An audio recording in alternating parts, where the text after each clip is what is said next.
Hello, and welcome to this Christian Walk podcast, the show where no topic is too taboo to empower you on your walk with God. I'm your host, Marley B., and it is my privilege to welcome you back to the conversation.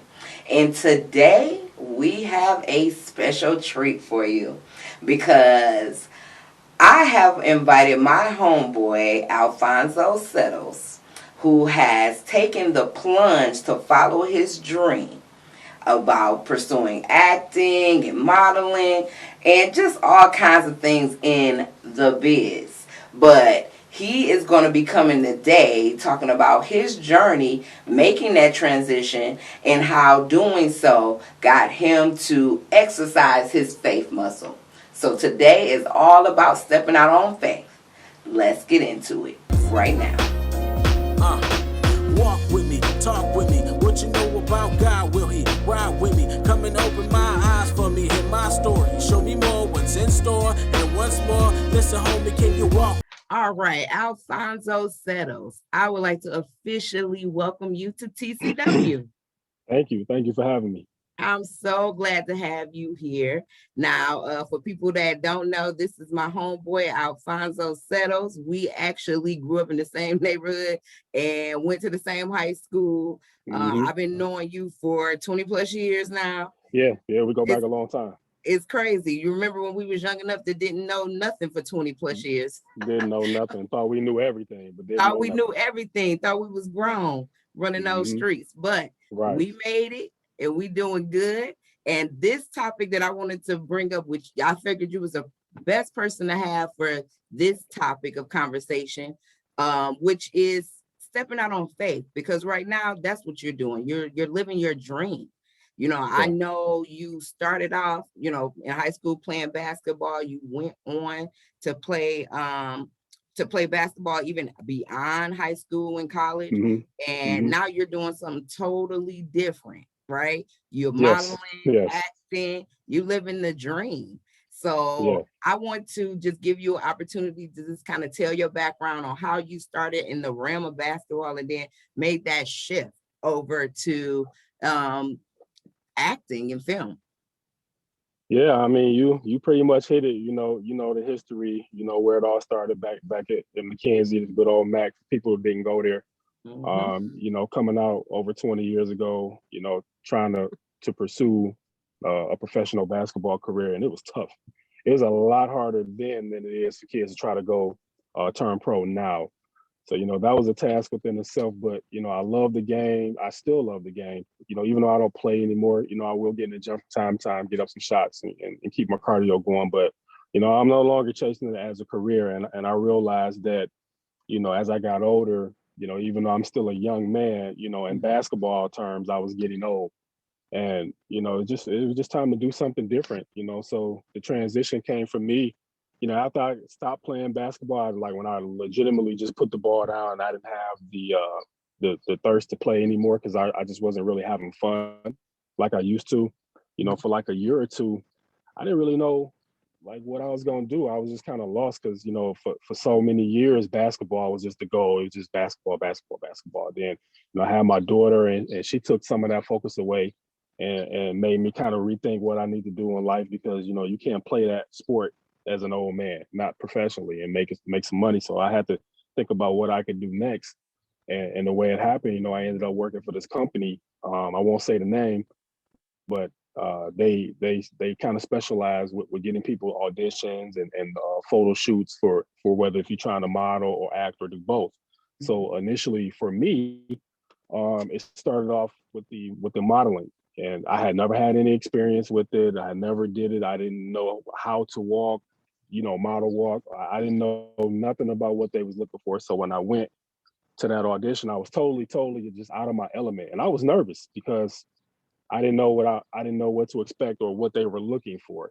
Mhm. So they put the music on. I walked, and it was kind of an American Idol setup. Everybody had to wear the three numbers across their chest. And the line was wrapped around the building. I mean, it had to been three or four hundred people there. It was crazy, and I was there for 3 or 4 hours. It consumed the bulk of my day, and at the end of the day, my number was called, and it was just was pretty much no looking back from there. I was blessed enough to book magazines and do other shows, and I did that for about 2 or 3 years, and then eventually that transitioned over into the acting. Oh, wow. So now I know from knowing you back in the day that you always used to have that dream. We have dreams of being an actors or being whatever, Hmm. wrestlers or whatever the stuff that we see on TV. I remember you Hmm. had interest in doing that back in the day. But did you feel like a real pulling to do it? Or what made you just say, you know what, this might be for me, other than just trying it out? Because I know you were in an environment where it was like, okay, this is available to you, try it, but it had to be something in you, right? Well, yeah, I mean, for me, it was something that I always kind of wanted to do. But I just, growing up, we from the inner city of Detroit. We didn't have a lot of opportunity. It was like you either play football, basketball, maybe baseball, and you try to make it in that, and then if you don't, then a lot of cats was turning to the streets. I knew I wasn't gonna turn to the streets to try to make a living, so I'm like, man, I gotta play, I gotta do something. So acting was something that I would have done had the opportunities been available to me, but I just wasn't afforded those opportunities at that time. I didn't even know where to begin to look. So it was Mhm. like, well, that just went right out the window. But I think, in hindsight, looking back, and even to a lot of my teammates that I still talk to and I'm close to this day, they all tell me like, bro, this was your calling. They're like, this is what you were meant to do. Mm. That's interesting, because I was also going to ask you how was your response to like your like your homeboys, your loved ones? Was it like, were you talking to these people like, I'm thinking about doing this, or is this something you just kind of did? Or Nah, it was just something I kind of did. My circle is real small. Like, so, my teammates, my brothers, I call them, we don't talk often, Mhm. but when we do talk, it's like we ain't. I could go, a couple of years or a couple months and not talk to them, but when the next time I do talk to them, it's like I just talked to them yesterday. So it Mhm. was never nothing that I talked about with anybody about, I'm thinking about doing this. I just was kind of, doing my thing, and the opportunity presented itself, and I just went with it. So when I did that, and then everybody started to see different things. They started to see the pictures from the fashion shows. They started to see, see me in the movies. It was like, wow, it just came out of nowhere because nobody knew I was going to do it. I just pursued it, and I went with it, and here we are. Yeah, and I can speak to that as a spectator, a social media spectator, right? It was just like, oh Hmm. wow, Al, he's modeling now. And then it's like, Yeah. oh wow, here comes these trailers about you doing plays and you think you're doing movies. And it's just like, Hmm. wow. And all I could think of is he living his dream. I Yeah. remember hearing you say that you was gonna be in the movies one day, Yeah. and Yeah. then it was just like something that, you know, you just kind of was like, oh, we just laughed about it, like, oh, okay. It wasn't like we was like, oh, you can't do that. But it was just like, Right. you hear people say things, but actually putting it into action.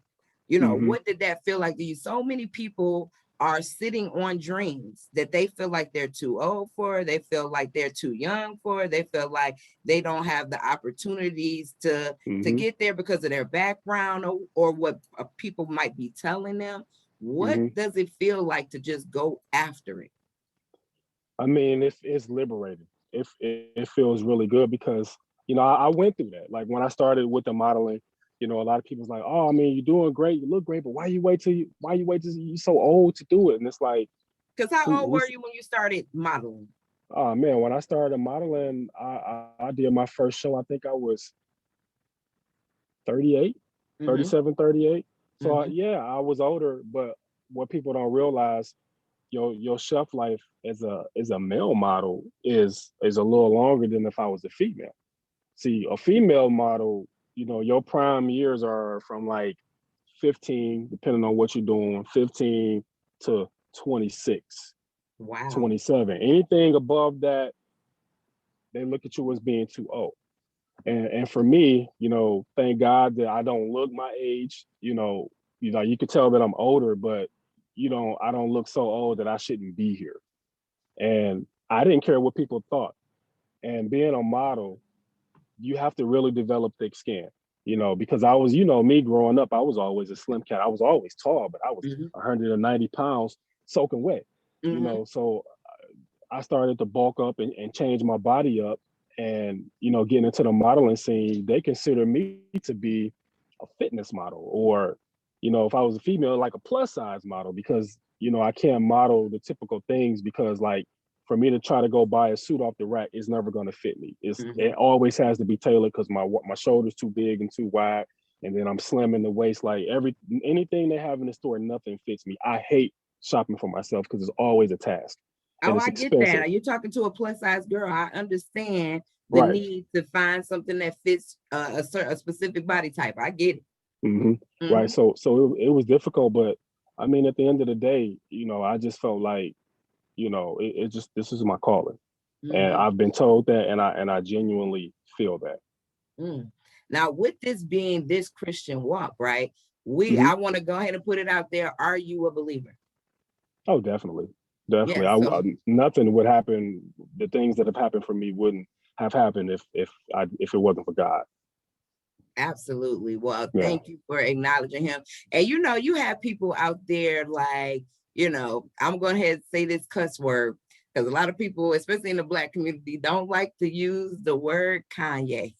But I think Kanye was right when he said more of God's people need to be in a lot of those industries that pretty much you see a lot of, I would say, from lack of a better term, devilish behavior. Like the people where they, when you think about the entertainment industry, you think about that's something where the Illuminati and all these other people are running that stuff.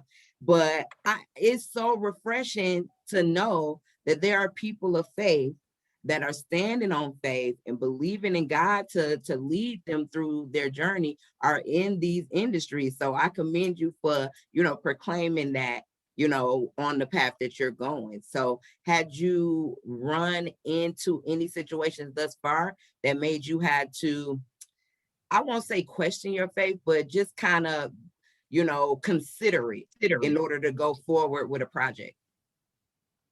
I'm sorry, you had kind of broke up. Say, did I Oh, run no into problem. anybody?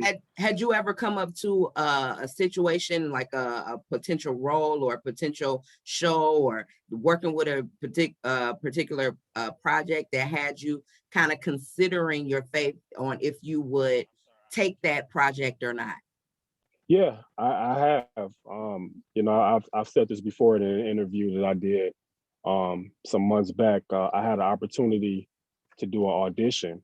I won't say the name, and I won't say the name. I won't say the name of the show because it's a very, very popular show. It's still coming on as we speak. But at the time, the show hadn't aired yet because they were still casting for it. Okay. And I got an opportunity to audition for it. And when I saw the name, I was hyped. I was excited. Like, wow! Like my agent, he called me like, "Yo, you know, check your email. Got a big opportunity for you. You know, for this audition. I know you're gonna knock it out the park."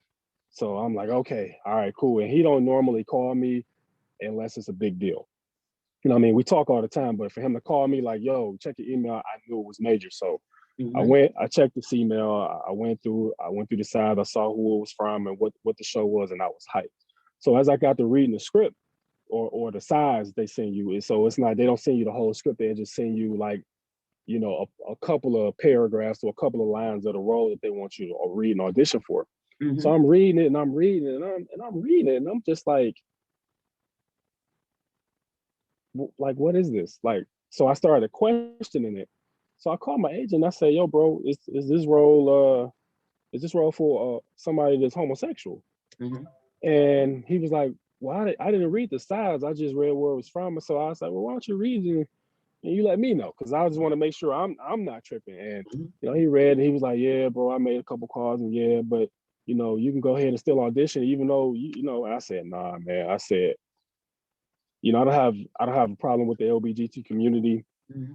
Whatever you into, that's, you know, that's on you. But I didn't want to do the audition and then land the role, and now you kind of stuck with that stigma that they either try to stick the black man in the dress or they try to have you doing some homosexual stuff on television. And you know, I thought about it because at the end of the day, I'm an actor, but I just didn't want to compromise my position in this industry, so I had to turn it down. I didn't even do the audition. And the show still comes on. It's a popular show. I think the person that's playing that role, he's doing a great job, but it just, you know, it just wasn't for me. And I get that. So I'm glad that you consider that, because some people would just take anything just to work, Mm-mm. right? Mm-mm. And so how does it feel to just be able to say, okay, I feel like you got to the point where, because you work consistently, I got to tell you that you work, like, it seemed like as soon as I got that first one where you were modeling, they just start Yeah. coming back to back. You've been in like over a dozen films, I don't know Mm-hmm. how many runway shows.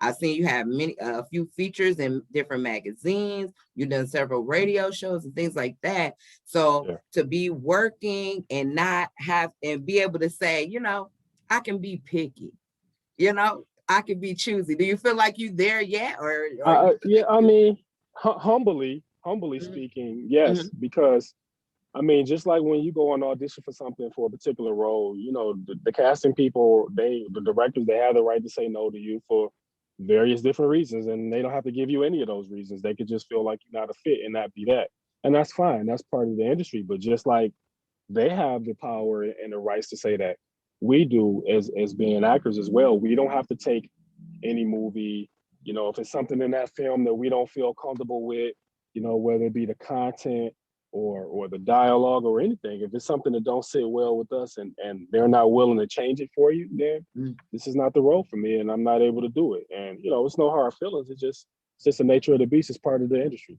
So Nice. So what would you say to somebody who was thinking maybe possibly going into that industry? And not so much, well, I'll get into overall, but for your industry particularly, what would you say, if they really wanted to do it? if that's what you really, and I say this all the time, if that's really what you want to do and you serious, do your research, find out, everything that you need to know and find out everything that you need to have, and then go after it. Mm-hmm. Because the worst thing you could do is not do it. Because then you'll always have that what if factor, like, oh man, what if I had a went out and auditioned for this, or what if I had a did that? If this is something that you really want to do and you passionate about, I tell anybody to do it. And not even just in this industry, just whatever you want to do. If that's what you want to do and you're serious about it, then go ahead and make it happen. Because at the end of the day, you're gonna have a lot of naysayers, a lot of people gonna say, oh, you shouldn't do that, or people from Detroit, you got to go move and do this and do that. Now, don't get me wrong, you do have to relocate and you do have to travel to do certain things that you want to do, Mm-hmm. but at the end of the day, if that's what you want to do, then do it.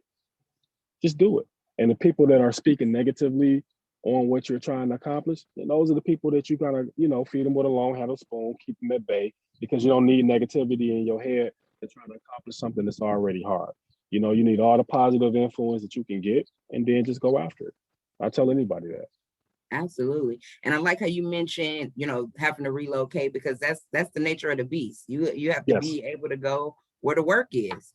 And Yeah, definitely. so, but I love the fact that you have been working in Detroit. Like, as a Hmm. Detroiter, I appreciate Detroit movies. I have to say that I probably got top 3 Detroit movies that I love, right? Number 1, The Temptations. Number Hmm. 2, Action Jackson. Oh yeah. Number Oh yeah. 3, yes. And number 3, Four Brothers. This was like my top Detroit movies. Yeah. And as a Detroiter, when movies come out and they, it's like that movie Detroit. I don't want to dog it. Well, I'm not Hmm. in the industry, but I didn't like it. And I was just very disappointed about that movie. And I've heard of other movies coming out that people they just kind of fell short. But I have to say, when I watched some of these, I was like, these are some good Detroit movies. And Yeah. I watched Deceitful Passions. Let me just say this. Hmm. That movie had me at the edge of my seat. At the end of it, I was like clutching my little fake pearls, like, OMG, I did not see that coming. But what I loved about it, not that it was just a hood tale and that it was a hometown tale, it was Hmm. that it was really rooted in faith. You know what I'm saying? To me, it was kind of like a hood Christian movie. I like Hmm. Christian movies. I love movies like The War Room and stuff like that. I Oh watch yeah. those Yeah. War Room's a good all the movie. time. Oh, that was a great movie. I love it. And Hmm. it kind of I love movies that are like that. And usually when you watch those faith-based based movies, it's like this small town, the whole town go to the same church and all this other stuff. It was even though the storylines are different, it's usually the same kind of feel. And these movies give you a hood Christian tale, and I Yeah. like it. Yeah. Did you feel that? Do you feel that they are real lessons in these movies? And what do Oh, the characters? definitely. Yeah, what are the character? What's the like one of the best lessons that you learn from the characters you've been playing? Um, Different things depending on the film and the character's background. But speaking of deceitful passions, Seth was more of a how can I word it? He was kind of a soft-hearted individual, Mm-hmm.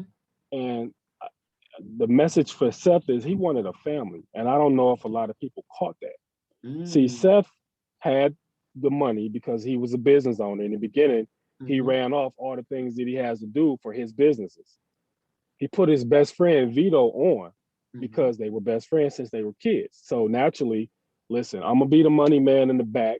You can run everything, you can profit too, but I'm gonna let you handle that, and I'm gonna run it from the back. But Seth didn't have a family.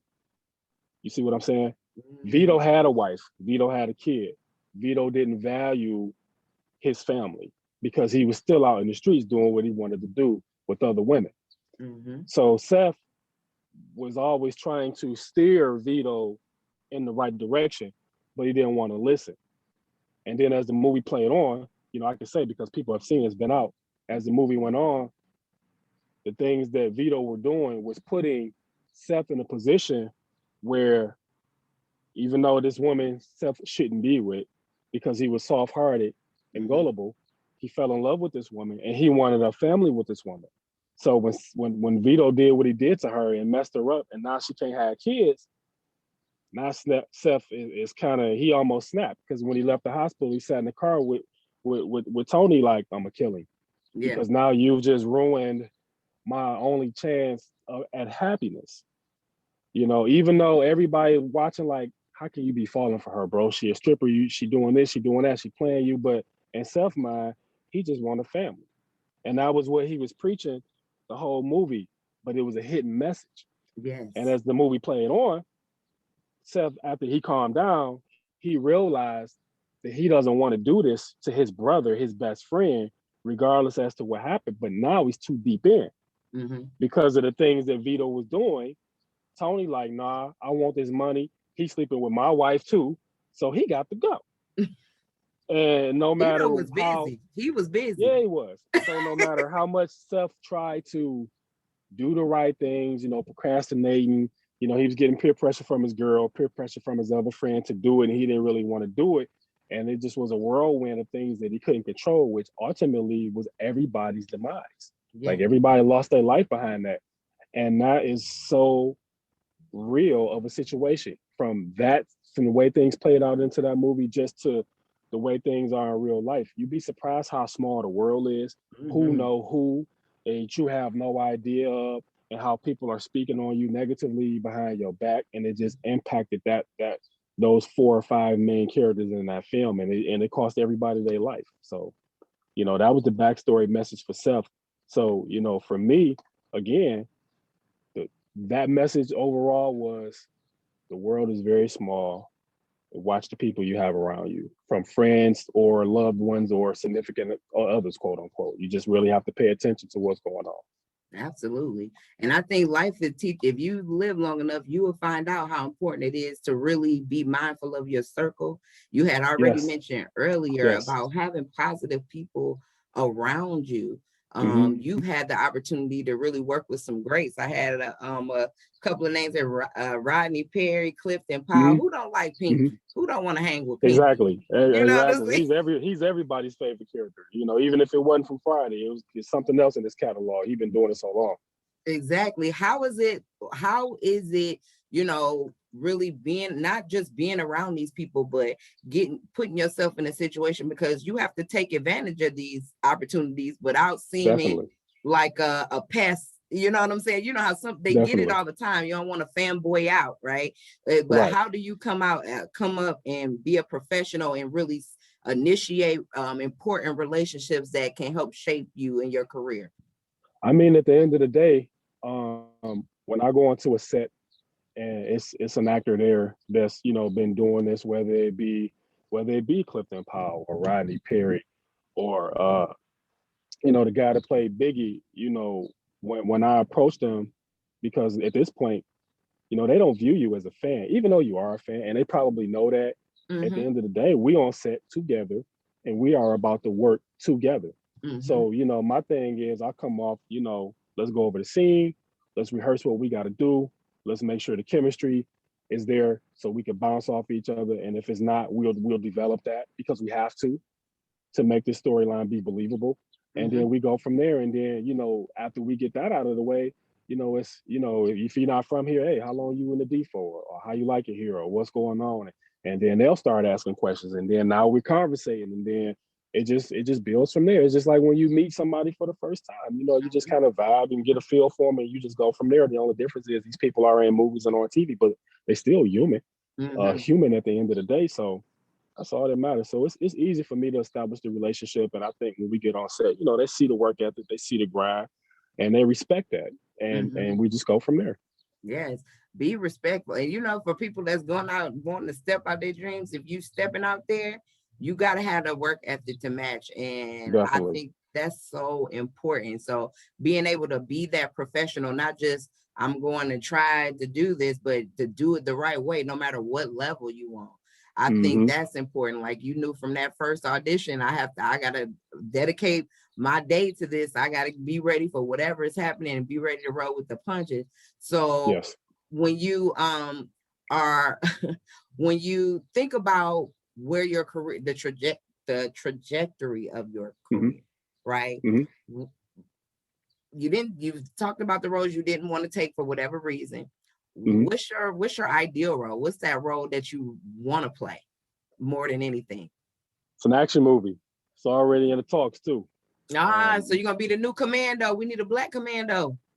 It's we talking about it. We get some things in order, man. We get some scripts, get some writing process together with the scripting, and we putting some things together. But that's at the top of my list, and then doing a horror movie. I have worked on a horror, actually a series. It's called Demented.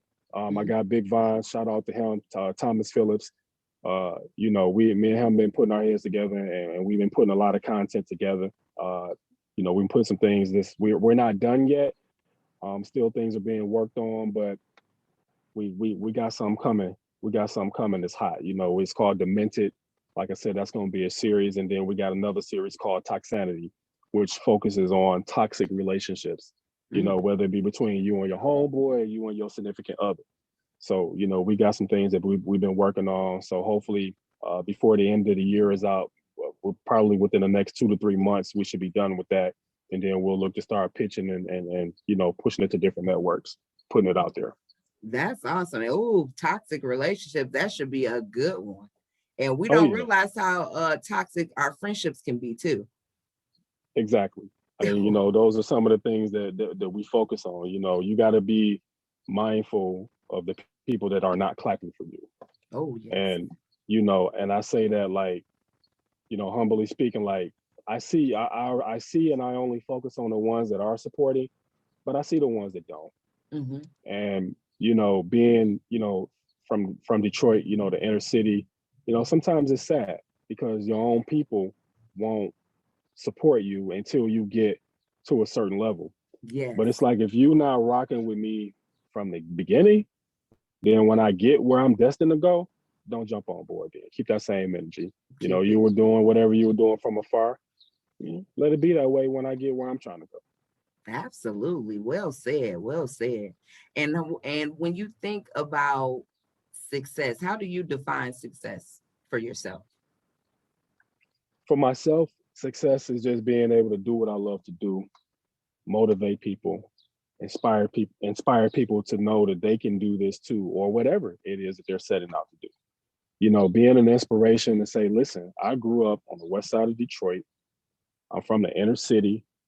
I came from a drug infested neighborhood, violence, everything. Mhm. I have people in my family that were on drugs. I my situation, to me is not, everybody's situation is different, but basically I come from nothing.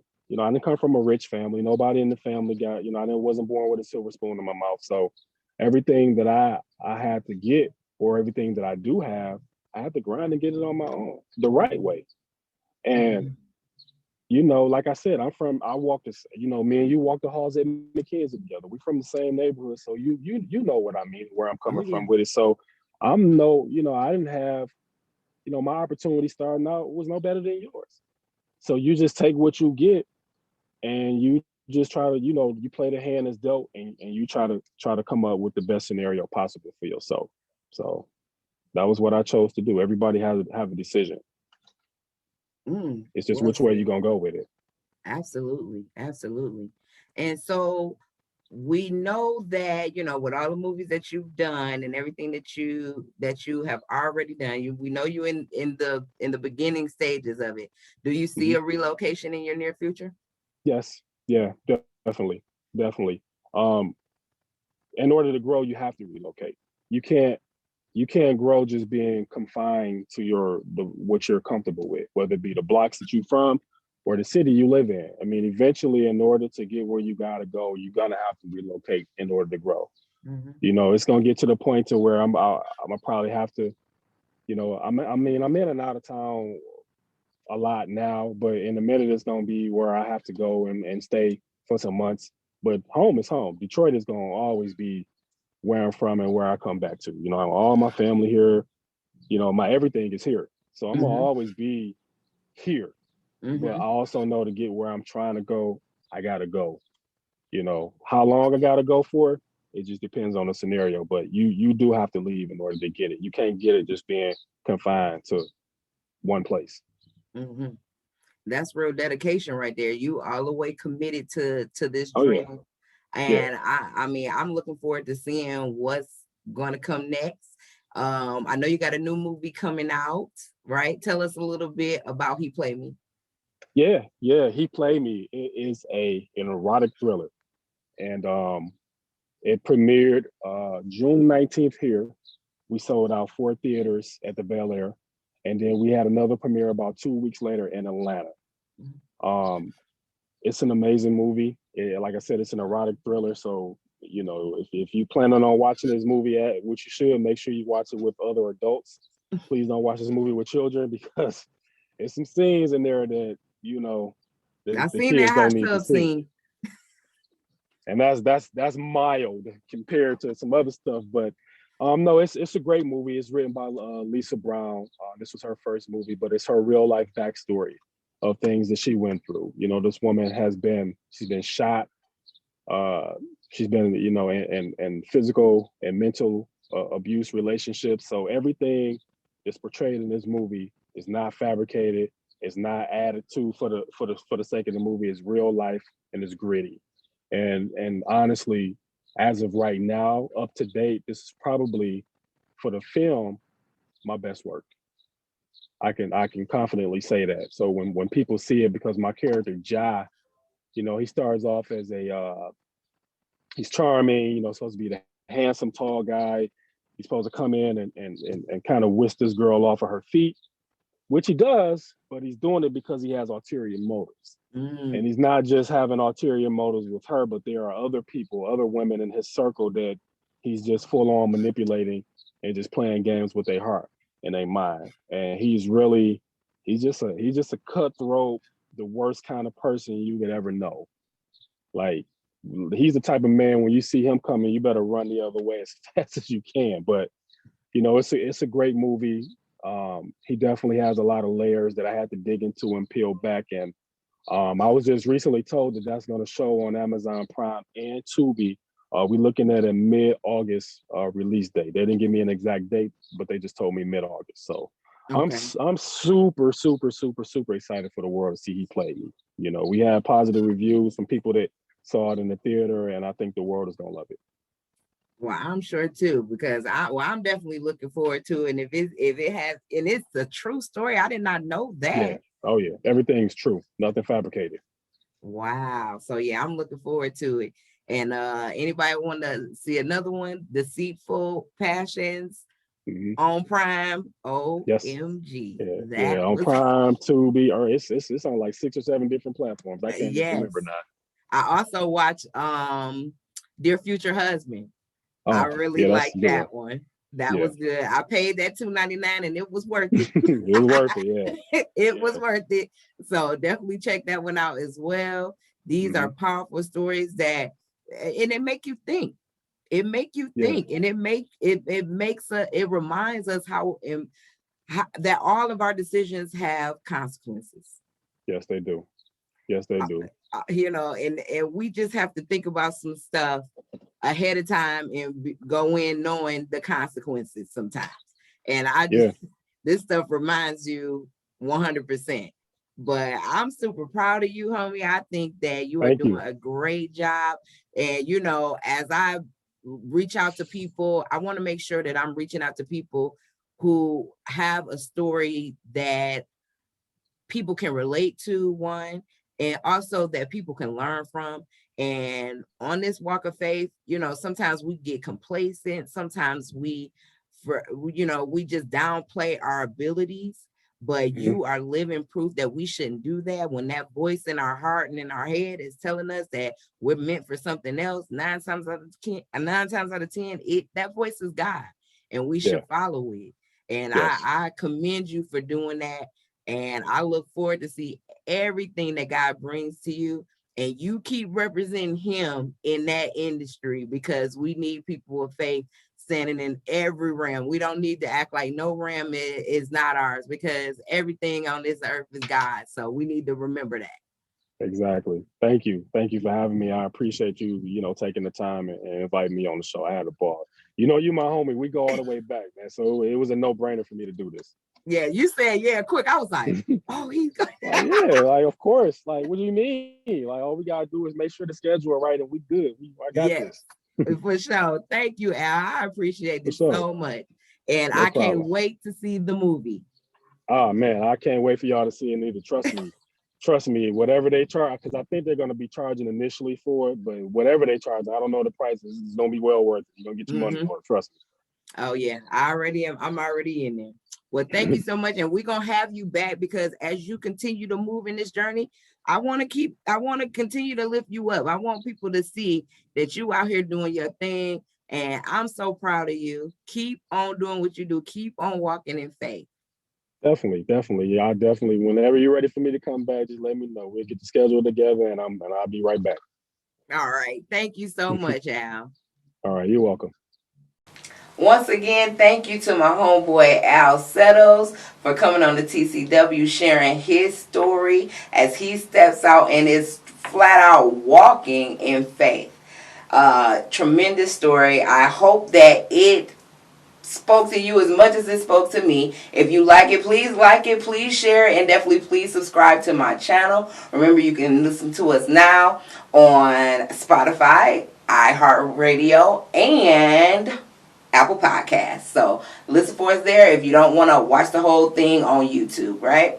But on this walk with God, we know the closer that we get, the more God is going to ask for us. And not only is he going to ask for us to do things that are going to be great for other people, he's going to ask us to step out to do things that's for ourselves. And when you hear that voice, listen to it. Trust that it is God. And on this walk, I know loving God can be easy. Trusting God can be hard. But I believe we can all get there one step at a time on this Christian walk. I'll see you next time. Walk with me, talk with me. What you know about God? Will he ride with me? Come and open my eyes for me. Hear my story. Show me more what's in store. And once more, listen, homie, can you walk with me? Talk with me. What you know about God? Will he ride with me? Come and open my eyes for me. Hear my story. Show me more what's in store. And once more, listen, homie, can you walk? Can you walk? Let's walk.